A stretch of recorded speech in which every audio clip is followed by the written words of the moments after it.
Hello students, welcome to Alpha Classes. तो आज की वीडियो में हम लोग देखेंगे अपने क्लास 9th के कुछ इंपॉर्टेंट न्यूमेरिकल्स जो एग्जाम के पॉइंट ऑफ व्यू से इंपॉर्टेंट रहेंगे। ठीक है, तो आइए देखते हैं उनके वो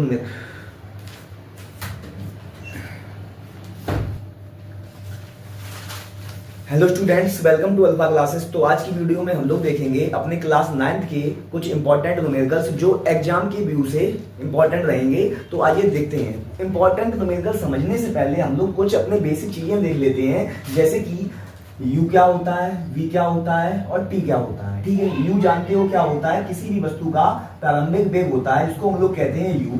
और v क्या होता है, v होता है किसी भी वस्तु का अंतिम वेग।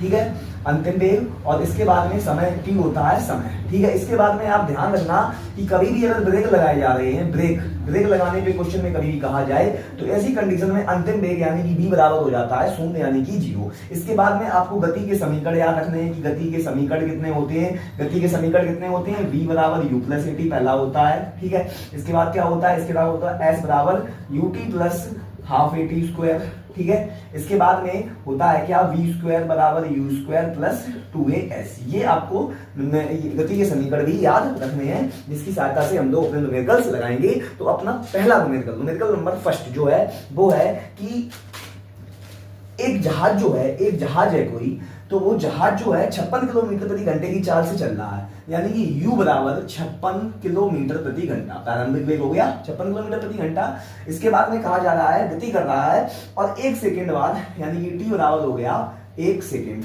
1 सेकेंड बाद वह 58 किलोमीटर प्रति घंटा हो जाता है। उसका वेग कितना हो जाता है, 58 किलोमीटर प्रति घंटा, यानी v बराबर हो गया 58 किलोमीटर प्रति घंटा। तो तुम आपसे पूछा जा रहा है कि a क्या होगा, तो a ज्ञात करने के लिए हम लोग क्या करेंगे, गति का समीकरण लगाएंगे क्या, v बराबर u प्लस ए टी। ठीक है, लेकिन हम लोगों के पास क्या नहीं है, हम लोगों के पास हासिल सारी चीजें हैं, v बराबर u प्लस ए टी लगाएंगे। लेकिन यहाँ पे किलोमीटर जो घंटा है इसको हम लोग चेंज कर लेंगे मीटर प्रति सेकंड में। तो आपको पता होगा किलोमीटर प्रति घंटा को मीटर प्रति सेकंड में चेंज करने के लिए कितने का गुणा करते हैं, 5/18 का। तो इसमें करेंगे 56 तो जाएंगे 5/18 और यहाँ पर भी करेंगे 58 इंटू 5/18।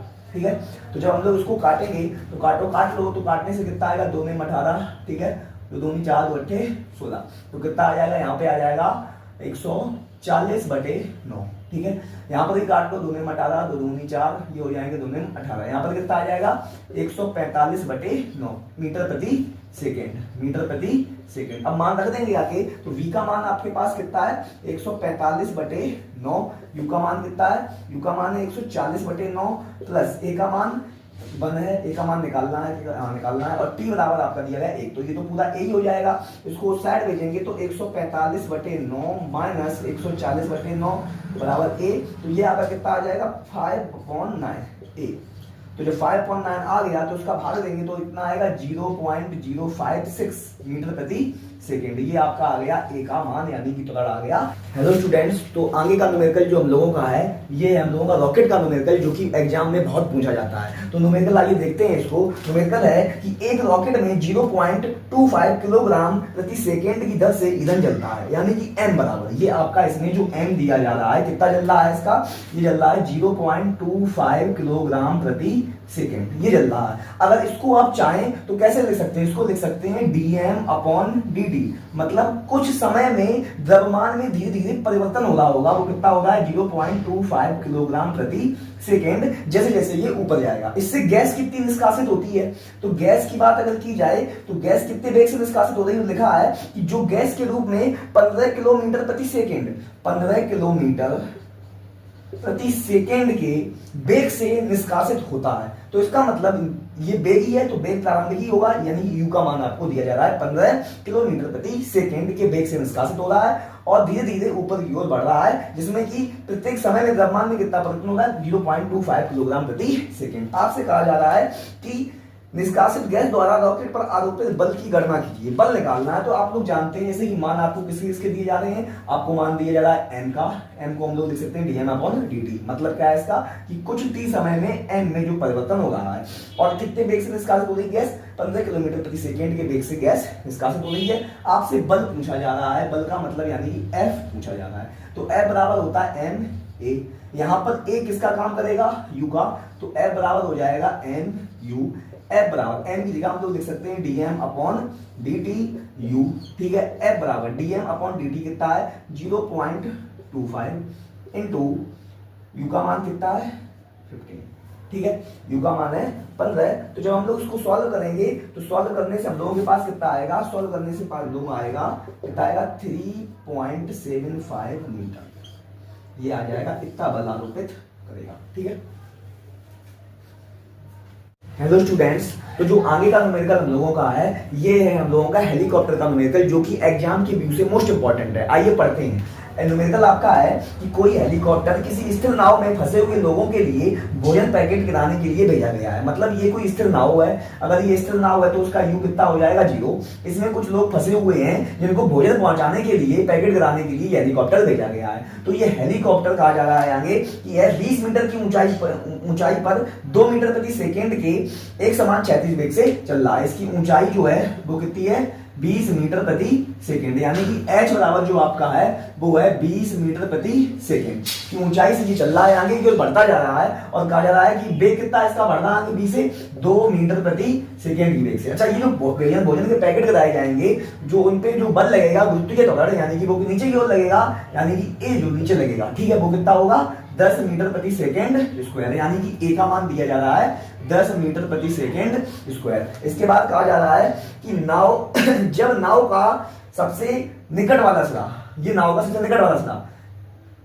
हेलीकॉप्टर के ठीक नीचे है, तभी भोजन के पैकेट गिराए जाते हैं, तभी भोजन के पैकेट गिराए जाते हैं। और नाव कितनी मीटर लंबी है, नाव 5 मीटर लंबी है। तो कहा जा रहा है कि बताओ भोजन के पैकेट जो है नाव में उपस्थित लोगों को मिलेंगे या नहीं मिलेंगे। तो इसको पता करने के लिए सबसे पहले आप क्या करिए, जो भोजन के पैकेट गिराए जा रहे हैं वो ये पता करिए कि वो कितने समय में नाव में गिर रहे हैं। तो इसका मतलब आपको टी निकाल लेना है, टी निकाल लेंगे। उसके बाद में जब भोजन के पैकेट गिराए जाएंगे तो वो आगे भी तो गिरेंगे, क्योंकि ये आगे बढ़ता जा रहा है। तो इसका मतलब जो भोजन के पैकेट गिरेंगे उसका समय निकालिए और कितनी दूरी पे गिरेंगे, यानी कि एस निकालिए। ये दो चीजें निकाल लेंगे आप। जैसे ही एस निकाल लेंगे तो आपको पता लग जाएगा कि भोजन के पैकेट मिलेंगे या नहीं मिलेंगे। तो देखिए सबसे पहले टी निकालते हैं। तो टी कैसे निकालोगे, गति के समीकरण से। तृतीय समीकरण से क्या होता है, एस बराबर UT plus half AT square. तो S कितना है आपका, इसमें एस एच यानी कि 20 है, U तो 0 है, ये तो पूरा 0 ही हो जाएगा, प्लस ये 1/2, A का मान कितना है 10 और T आपको निकालना है। तो 2 पंचे 10, ये 5 से काट दो, 5 चौको 20 यानी T स्क्वायर। T बराबर आ गया 2 सेकेंड। इसका मतलब कि 2 सेकेंड में भोजन के पैकेट इसमें गिरते होंगे। जब ये गिराया जाता होगा तो 2 सेकेंड लगते होंगे इस भोजन को, पैकेट को यहां तक पहुंचने में, यानी टी आपका पता लग गया। अब ये और पता करना है कि भोजन का पैकेट कितना आगे गिरता होगा। तो आगे कितना गिरता होगा, इसका मतलब आपको दूरी निकालनी पड़ेगी। तो आपको पता है 4 बराबर क्या होता है, दूरी बटे समय। तो आपको दूरी निकालनी है, दूरी बराबर क्या हो जाएगा 4 इंटू समय। तो दूरी निकालनी है आपको। तो चाल कितनी है, चाल दी जा रही है 2 मीटर प्रति सेकंड के वेग से चल रहा है, और समय कितना है 2, अभी याद निकाला। तो यहां से आपका दूरी कितनी निकल आई, दूरी निकल आई है आपकी 4 मीटर, यानी कि यहां से पैकेट नीचे गिरेंगे, समय कितना लगेगा 2 सेकेंड, और कितनी दूरी पे गिरेंगे आगे 4 मीटर की दूरी पे गिरेंगे, यानी 4 मीटर की दूरी पे। और नाव कितनी मीटर लंबी है, नाव 5 मीटर लंबी है। तो इसका मतलब कि नाव में जितने भी लोग उपस्थित होंगे उनको भोजन के पैकेट बड़े बड़े ही आराम से मिल जाएंगे, ठीक है। तो इसका जवाब होगा कि हाँ, नाव में उपस्थित लोगों को भोजन के पैकेट मिलेंगे, ठीक है। जो हम लोगों का न्यूमेरिकल है वो भी एग्जाम के व्यू से इंपॉर्टेंट है। तो आइए देखते हैं क्या कहा जा रहा है आपसे। आपसे कहा जा रहा है कि स्वतंत्रता पूर्वक गिरते हुए किसी पिंड की स्थितिज ऊर्जा व गतिज ऊर्जा, देना ध्यान से, ये पिंड है, ये स्टार्टिंग जोन है और ये फिर ये गिर रहा है, ठीक है। तो आपसे कहा जा रहा है कि स्वतंत्रता पूर्वक गिरते हुए किसी पिंड की ऊंचाई पर गतिज ऊर्जा व स्थितिज ऊर्जा कितनी है 10 जूल, यानी कि इसके अंदर जो गतिज ऊर्जा होगी और क्या होगी स्थितिज ऊर्जा, इसके अंदर गतिज ऊर्जा और स्थितिज ऊर्जा, ठीक है। ध्यान देना आप। तो इसको K1 कर ले रहे, इसको U1 कर ले रहे, इसको K2 कर ले रहे और इसको U2 कर ले रहे, ये गिर रही होगी नीचे की ओर। तो जब स्टार्टिंग जोन था उसका, तो कहा जा रहा है कि गतिज ऊर्जा और स्थितिज ऊर्जा कितनी है 10 जूल और 10 जूल है। और जब गिर रही होती है तो इसकी गतिज ऊर्जा कितनी हो जाती है 16 जूल हो जाती है। तो आपसे कहा जा रहा है कि स्थितिज ऊर्जा का मान ज्ञात कीजिए। तो आपको पता है कि कोई भी पिंड गिर रहा हो तो उसमें जो यांत्रिक ऊर्जा होती है E, इसकी भी E होगी, वो हमेशा ही कैसी होगी, समान होगी, यानी कि E1 इसको मान ले रहे U2, कैसी होगी, समान होगी। तो कैसे करेंगे, तो हम लोग इसकी ऊर्जा इससे आराम से ही निकाल लेंगे। तो कहोगे क्योंकि ये गिर रहे हैं तो उसकी स्थितिज ऊर्जा कितनी है 10 जूल, और ये आपको U2 याद करनी है। तो कहोगे E1 और U2 इसमें बराबर होंगे, क्योंकि जब भी कोई पिंड गिर रहे हैं तो ये यांत्रिक ऊर्जा सदैव ही कैसी होती है, बराबर होती है। तो आप कह सकते हो कि E2 बराबर किसके होगा, E1 के। E2 को हम लोग कैसे लिख सकते हो, होती क्या है यांत्रिक ऊर्जा ये, तो कहोगे E2 बराबर होती है, इनको जोड़ दो दोनों को, K2 प्लस U2। इसमें E1 कैसे निकालोगे, तो K1 प्लस U1, इनका योग ही होता है स्थिर ऊर्जा और गतिज ऊर्जा का। तो E2 की जगह हम लिख सकते हैं K2 प्लस U2 बराबर E1 की जगह हम लोग लिख सकते हैं K1 प्लस U1। K2 का मान कितना है 16 जूल, U2 का मान हम लोगों को निकालना है, K1 का मान है 10 जूल और प्लस U1 का मान है 10 जूल। तो ये कितनी हो गई आपकी 10 और 10, 16 जूल प्लस U2, ठीक है।